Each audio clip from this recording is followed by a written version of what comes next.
A new study shows an increase in heart attacks following the 2020 election. Joining us now is Dr. Jamal Rana, an adjunct investigator with the Kaiser Permanente Northern California Division of Research and a chief of cardiology with the Permanente Medical Group in Oakland. Thanks so much for joining us. Thanks for having me. So this study was just published, and we're not just talking about heart attacks. We're also talking about an increase in hospitalizations for cardiovascular disease and heart failure. So tell us about those numbers.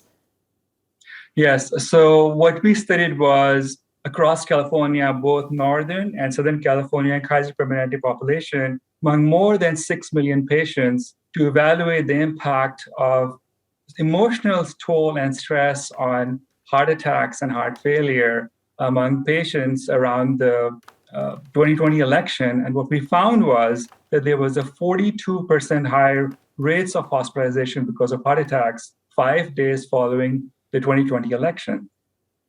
And so we're seeing it after the 2020 election. Does this trend seem to continue to go up lately, particularly as these elections get more divisive?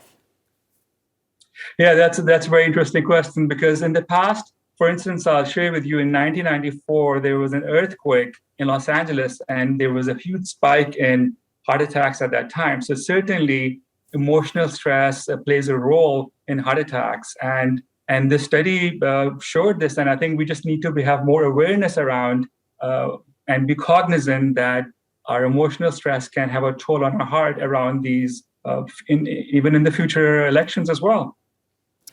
And we're talking about that impact of emotional stress can have on heart disease. What can people do to help deal with all of that added stress, especially during elections or really anything that's going on in our society? Absolutely. So I think the first thing is that awareness around this, that emotional stress can cause higher inflammation in your heart. It can increase the stress hormones, so to speak, and cause more clotting in the heart. That can lead to a heart attack. So what you want to do is make sure that if you're already on some medications for blood pressure, for heart disease, make sure you're taking that. Try to get your regular exercise in, and you're getting your sleep in, mindfulness, yoga, and all those relaxation techniques.